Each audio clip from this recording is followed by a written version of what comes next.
All right, so welcome to the deep dive. Today, we're going to take you behind the scenes Oh, behind the scenes. of a whole new world of filmmaking. Right. It's a virtual production, and how it's impacting cinematography. Okay. We've got a really fascinating set of articles from American Cinematographer magazine to kind of guide us. All right. And today, Yeah. we're on a mission Okay. to understand how Yeah. how cinematographers are navigating this Yeah. crazy landscape Yeah. where LED walls Yeah. and in-camera visual effects, ICVFX, are changing the game. It's a huge shift. It's a huge shift, that's for sure. I think the biggest change is this. In-camera visual effects, or ICVFX, Right. is making the final visual effects happen live, on set. Wow. No more green screens. No more green screens. Or guesswork. Really? It's mind-blowing when you think about it. Yeah. Instead of filming against a green screen Right. and adding the background later, Mm-hmm. cinematographers are now working with the virtual environment Yeah. right there in front of them. Exactly. Imagine a giant LED wall displaying a photorealistic background. Okay. And the actors are performing in front of it. Yeah. And the cinematographer can see precisely how the lighting, the composition, everything Yeah. will look in the final shot. So it's already done. Yeah, it's like stepping into a video game, Oh, wow. but with real cameras and actors. Okay, so that's ICVFX. Right. But there's this other term I keep hearing, the VAD. What's that all about? The VAD. Yeah. The virtual art department Okay. is essentially a team of digital artists Okay. who create these virtual worlds. Got it. They're building everything you see on those LED walls, Wow. from vast landscapes to the smallest details on a prop, Okay. and they have to make sure it all blends seamlessly with the physical set. Oh, so if you're filming a scene Yeah. in a virtual forest, Right. but there's a real tree Right. in the foreground, yeah. the VAD has to make sure that the lighting Yes. on that real tree matches the virtual sunlight, filtering through the virtual trees in the background. You got it. It's about creating an illusion Right. so convincing that the audience can't tell where the real world ends Right. and the virtual world begins. That makes sense. Yeah. But with so many moving parts, Yeah. this level of integration Yeah. must require a lot of It does. pre-planning and collaboration. Absolutely. And that's where someone like Michael Goy comes in. He's a cinematographer who worked on Avatar, The Last Airbender, I've heard of that. a production that used a lot of virtual production techniques. Right.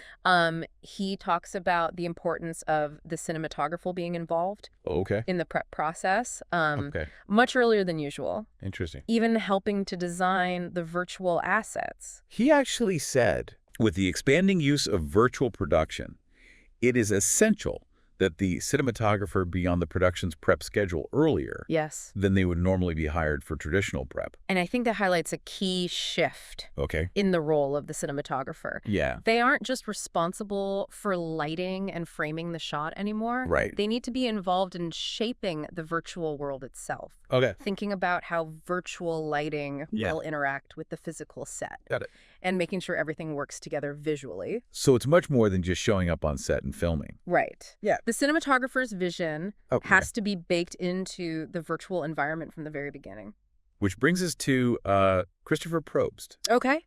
another ASC cinematographer who seems to be Yeah, he's great. at the forefront of ICVFX. Yeah. What's his take on all of this? Well, Probst is all about meticulous planning in right. pre-production Right. to prevent problems during filming. That makes sense. He uses a great example Okay. of a virtual room with a physical window Okay. built into the set. Right. The size and placement of that practical window will directly impact Okay. how the virtual lighting on the LED wall looks. So the virtual lighting has to match the Yes. real world. If the sunlight streaming through that virtual window doesn't match the real window, Okay. the illusion is broken. So even seemingly small details Yes. on the physical set can have huge implications for the virtual environment. Absolutely. And it goes both ways. Probst actually said, when prepping or consulting on a virtual production project, my job as cinematographer is to help solve any potential points of failure and safeguard the production. I don't want anyone's production to go bad on VP. Wow. He understands how crucial it is to get these details right up front. Yeah. Yeah. It sounds like ICVFX requires a It. different kind of thinking, a Yeah. real understanding Yeah. of how the virtual and physical worlds will interact. Exactly. It's a whole new set of challenges. Yes. And a whole new level of creative Yeah. possibilities. Yeah. Speaking of challenges, let's talk about the tech behind all of this. We hear a lot about Unreal Engine being used in virtual production. Right. What exactly is it? And what are the hurdles Okay. cinematographers face when working with it? Well, Unreal Engine is a powerful software platform Okay. used to create those photorealistic virtual environments. Right. It can do amazing things, Okay.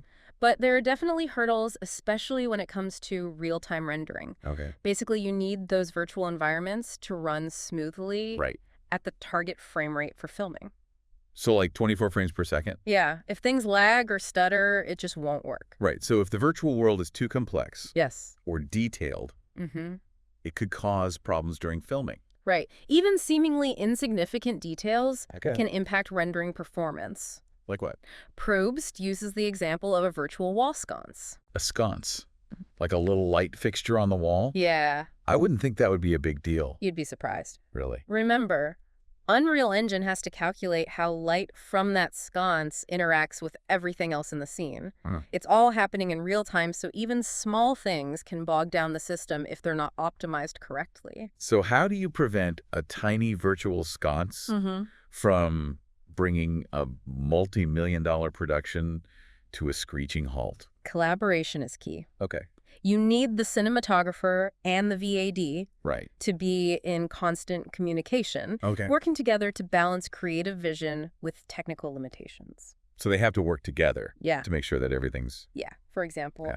they might decide to simplify the geometry of that sconce Okay. or adjust the way it emits light Gotcha. to reduce the strain on the rendering engine. So it's a constant back and forth Yeah. between the artistic vision and the Yes. technical reality of what the software can handle.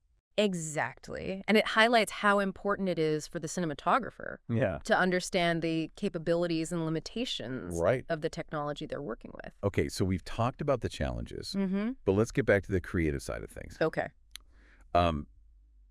Probst makes this interesting claim Yeah. that virtual production actually empowers cinematographers Yeah. to have more creative control over the final image. That's right. How does that work? It's because they're seeing the final image come together in real time, right there on set. Right. They can make adjustments to the lighting, the composition, even experiment with virtual camera moves, all while watching the final shot evolve on the monitor. So instead of waiting months Right. to see how the visual effects will look in post-production, Yeah, they're able to make creative decisions on the fly. that's right. It's like having a direct line Oh, okay. to the visual effects department. Yeah. But instead of waiting weeks or months for feedback, Right. they're getting it instantly. He actually said, Yeah. the takeaway from all of this is that with this technique, the cinematographer is once again truly the author of the image. That's a pretty powerful statement. It is. Yeah. It suggests that virtual production isn't replacing the cinematographer. Right. It's actually enhancing their role. Got it. They're no longer just capturing an image. Right. They're shaping it in real time Okay. in collaboration with the virtual world. That's amazing. It is. I'm already seeing how this could open up Yeah. so many creative possibilities Yeah. for filmmakers. Mm-hmm. But we've covered a lot of ground Yeah. in part one. Let's take a quick pause here, Okay. and we'll dive deeper into this exciting world Sounds good. of ICVFX and cinematography for part two. I'll see you there. Crew. Yeah, it really is fascinating to think about how much control, cinematographers now have, over the look of a film, Right. even when they're working in these virtual environments. You're right. It seems like ICVFX gives them more creative freedom It does. than ever before. Yeah. But we talked about some of the technical challenges Right. with Unreal Engine. Yeah. Are there specific things that cinematographers should keep in mind Sure. during pre-production Yeah. to prevent those issues? Absolutely. Remember Probst's example of the virtual wall sconce? Yeah. That seemingly minor detail Right. highlights a bigger issue. Okay. It's not just about how realistic the virtual world looks. Right. It's also about how efficiently it runs. Okay. If the engine is struggling to render every detail, Yeah. it can cause delays and disruptions during filming. Right. So how do you prevent a virtual stance or any other complex object Right. from bogging down the whole system? That's where the collaborative workflow between the cinematographer and the VAD Okay. becomes crucial. For example, let's say the cinematographer wants to light a scene Oh, okay. with a soft, diffuse glow. They might suggest using a lot of virtual candles or lanterns in the background. That sounds beautiful, but I can already see where this is going. Yeah. Lots of virtual flames flickering in real time Right. could really tax the system. Exactly. So the VAD might step in and say, Okay. okay, we love the idea of the soft candlelight, Yeah. but to make it work in Unreal Engine, Okay. we might need to simplify the geometry of the flames. Right. Or reduce the number of light sources. Okay. They might even suggest using a different technique altogether, Okay. like projecting a pre-rendered animation of flickering candlelight onto a virtual surface. So it's about finding creative workarounds Yeah. that achieve the desired visual effect Yes. without overloading the engine. Precisely. It's a balancing act. Right. And it requires a lot of communication and trust Yeah. between the cinematographer and the VAD. Yeah. They need to be able to speak each other's language, Right. understanding both the artistic goals Right. and the technical constraints. It sounds like a whole new skill set for cinematographers. It is, and it's not just about technical troubleshooting. Okay. It's also about ensuring visual consistency between the virtual and practical elements. Oh, right. Remember our example of the real tree in front of the virtual forest? Yeah, the lighting has to match perfectly, Yeah. or the illusion falls apart. Exactly. And it goes beyond just lighting. Let's say you have a scene Right. where an actor is walking through a virtual snowstorm. Right. You might have practical snow falling on the physical set, Right. but the virtual snow in the background needs to match in Yeah. terms of size, density, and how it interacts with the wind. Otherwise, you get that weird disconnect Yes. where the real snow is falling straight down, but the virtual snow is swirling all over the place. Precisely. And that kind of inconsistency can pull the audience out of the story. Right. So it's not just about making the virtual world look amazing on its own. Right. It's about integrating it seamlessly with the real world to create a believable and immersive experience. You're getting it. Yeah. And that's where the cinematographer's eye for detail Right. becomes so important. Okay. They need to be able to spot those subtle inconsistencies Right. and work with the VAD to fix them Gotcha. before they become major problems. It sounds like this collaborative workflow is a key part It is. of what makes ICVFX so unique. Yes. It's not just about replacing traditional filmmaking techniques Right. with fancy technology. Right. It's about forging new partnerships Yeah. and redefining the creative process. I think that's a really important point. ICVFX is changing not just the tools of filmmaking, but the entire collaborative landscape. Right. And speaking of collaboration, Yeah. let's circle back to that idea of the cinematographer Okay. as the author of the image. Right. What did Probst mean by that? Yeah. How does ICVFX give cinematographers more control over the final look of a film? Well, from what we've discussed, it seems like they have this incredible ability to see the final image come together Right. in real time. Exactly. They can adjust the lighting, the composition, Mm. even try out different camera moves Yeah. and see the results instantly. Exactly. And that kind of immediate feedback Yeah. is something cinematographers have never had before. Right. In the past, they had to imagine how the visual effects would look Yeah. and trust that the post-production team would execute their vision. Right. But now with ICVFX, Yeah. they're essentially directing the visual effects in real time. You could say that. Right there on set. They're able to make creative decisions on the fly, Right. reacting to the performance of the actors, the nuances of the lighting, Right. and the overall feel of the scene. Okay. It's a much more iterative and collaborative process Got it. where the line between pre-production, production, and post-production starts to blur. Okay. So we're talking about a more hands-on approach. Yes. More real-time control. Yes. But are there specific examples of how cinematographers are using ICVFX to push the boundaries of visual storytelling? Yeah, Are they doing things that simply weren't possible before? absolutely. One of the most exciting things about ICVFX Okay. is that it allows cinematographers to create shots and sequences Okay. that were previously impossible or prohibitively expensive. Got it. For example, imagine filming a chase scene through a bustling city. Okay. But instead of shutting down streets and dealing with crowds, Yeah. you're doing it all on a virtual production stage. Oh, I see. So you could have virtual cars whizzing past, Right. virtual pedestrians dodging out of the way, Yeah. and the actors are reacting to it all in real time. That's so cool. And because the environment is virtual, Yeah. you have complete control Right. over every aspect of it. You could Okay. change the time of day, the weather conditions, even the architectural style of the city, Right. all with a few clicks of a mouse. That's amazing. It's like having an infinite number of locations and sets at your fingertips. It is. But what about more subtle effects? Right. Is ICVFX being used to enhance realism in ways that weren't possible before? Definitely. One example is virtual lighting. Okay. With traditional lighting techniques, it can be challenging to create realistic reflections and refractions, Okay. especially when dealing with complex surfaces like glass or water. Right. But with ICVFX, Yeah. the virtual environment can accurately simulate those effects, Oh, okay. making the lighting look incredibly natural and believable. So you could have a scene where sunlight is streaming through a virtual window, Right. and the reflections on the floor Yeah. and the objects in the room would look incredibly realistic. Exactly. And because the lighting is virtual, Right. you can adjust it in real time Oh, wow. to match the mood of the scene or the performance of the actors. Okay. You could even have the virtual lighting change subtly throughout a shot, Wow. creating a sense of movement and dynamism Right. that would be difficult to achieve with traditional lighting techniques. It sounds like ICVFX isn't just about creating spectacular visual effects. Yeah. It's also about enhancing the subtle details Yeah. that make a scene feel real and immersive. I think that's a great way to put it. It's about using technology to create a more believable and emotionally engaging experience for the audience. Okay. But let's not forget about the practical side of things. Okay. We've talked a lot about the creative possibilities, Right. but what are the real-world implications of Yeah. ICVFX for the film industry as a whole? Yeah. Could it change the way films are made on a larger scale?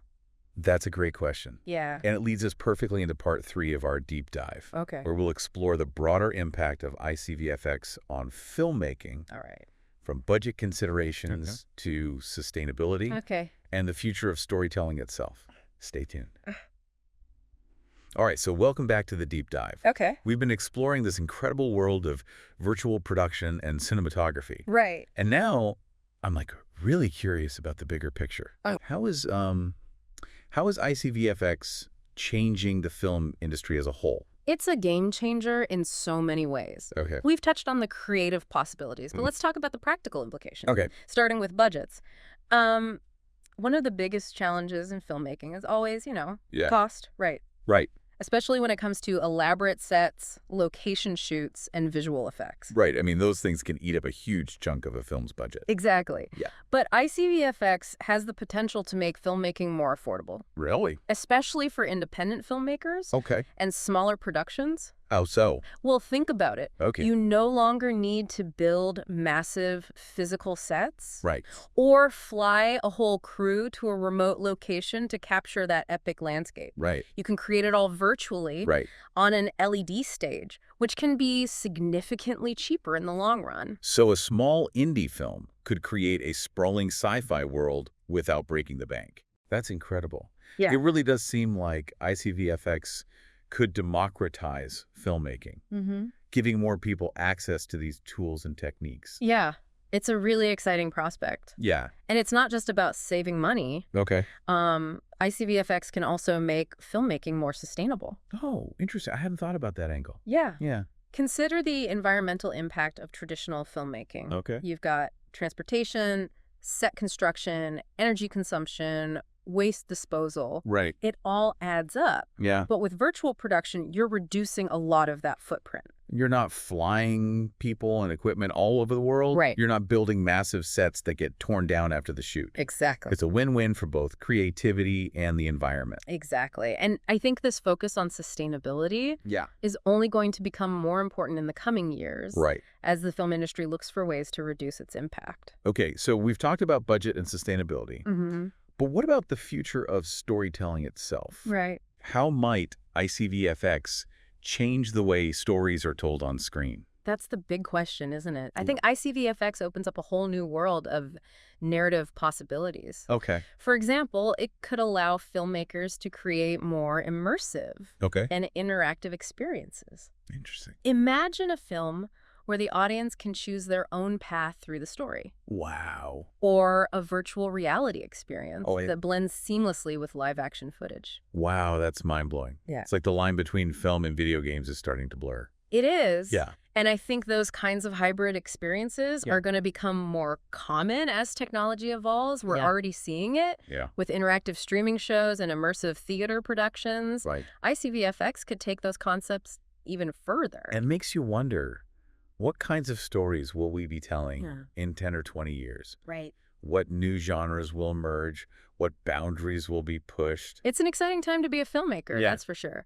And I think the key for cinematographers Yeah. Is to stay curious, to keep experimenting, and to embrace the possibilities that ICVFX offers. it sounds like learning to work within this new paradigm Yeah. isn't just about mastering the technical aspects. No. It's about rethinking the creative process, exploring new ways of collaborating, Right. and pushing the boundaries of what's possible visually. Absolutely. Yeah. It's about understanding how to use this technology as a tool Right. to tell more compelling, more immersive, and more impactful stories. Well said. So to wrap things up for our listener, Okay. it seems like ICVFX isn't just a passing trend in filmmaking. No. It's a fundamental shift Yeah. that's going to have a ripple effect across the entire industry. I agree. Yeah. It is. And for cinematographers, it's Yeah. a chance to redefine their role Right. and their relationship with technology. You okay? It's a chance to become true architects of the visual experience, Wow. shaping the world of the story in ways that were never before possible. What a journey. We started with a stack of articles. About virtual production and cinematography. Right. And we ended up talking about the future of storytelling itself. We did. Thanks for joining us on this deep dive into the world of ICVFX. Until next time, keep exploring and keep pushing the boundaries of what's possible.